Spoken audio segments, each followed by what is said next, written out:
there is a curve most people never see. A shape that unfolds not on the screen of your phone, but deep within the quiet corners of the soul.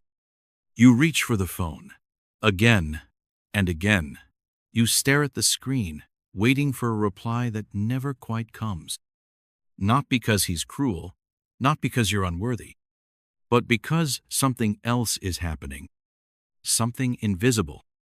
And unless you understand this, you will text him again, and again, and again, not out of love, but out of longing for something much older than him. Do you know what silence really is?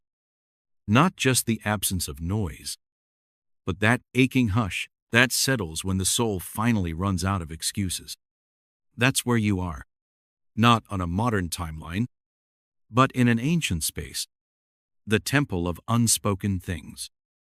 And you must learn to sit there, to sit with the ghost of your own voice.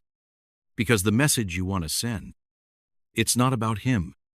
It's about the echo in you. The one that says, please tell me I matter. We don't fall in love with people. Not exactly.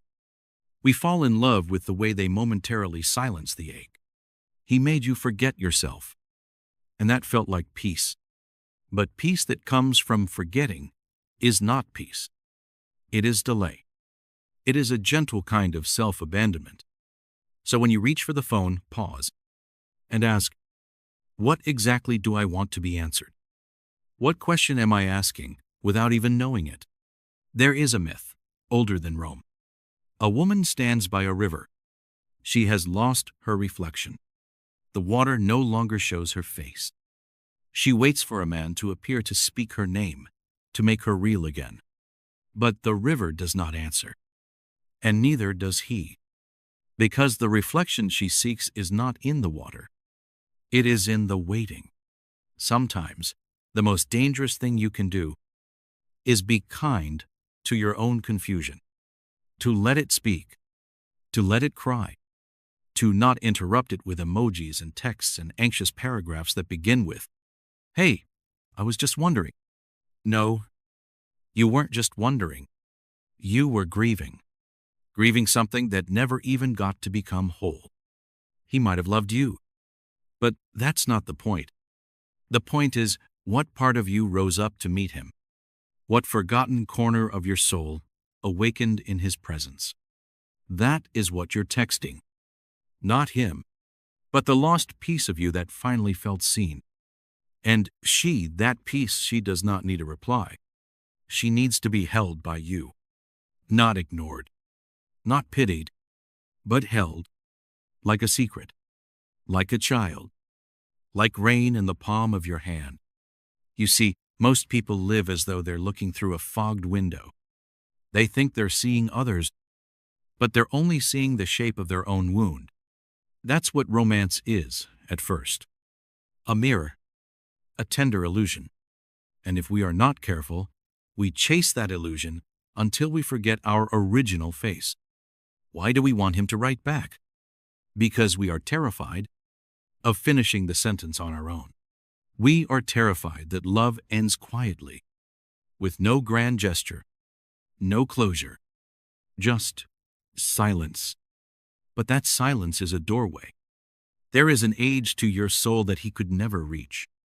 Not because he's lesser, but because your longing was not for him. It was for the part of yourself you abandoned when you first believed you had to earn affection. So don't text him yet. Not because of dignity, not because of pride, but because you owe something to the silence. There is wisdom in not speaking, in letting the ache do its slow work, like wind carving stone, like night pressing itself into morning. Do you remember what it was like before the need, before the longing? That quiet self you once had, the one that didn't need validation to feel real? She still exists. She is sitting by the fire, watching you, and she doesn't ask, "Will he text me back?" She asks, "Will you come home to yourself?" There are seasons to the soul, and you are in winter. A slow, white, necessary winter. Most people panic in winter. They want spring now. They want flowers without root. They want warmth without introspection. But the wise, they sit by the fire. They sip bitter tea. And they wait. Not for him, but for the version of themselves who no longer needs him. Do you know how peace arrives? Not all at once, not in a reply, but in the subtle moment you realize you no longer need to be heard to be whole. You can whisper into the darkness and let the darkness hold it. Some things do not need to be resolved, only remembered. Remember the moment you first felt unworthy. That moment has nothing to do with him, but he awakened it. He pressed his thumb unknowingly against an old bruise. You thought it was love. It was something older and deeper. And now it is time to heal. Not with conversation, not with closure, but with a deeper silence than you've ever known. There is a curve most people never see.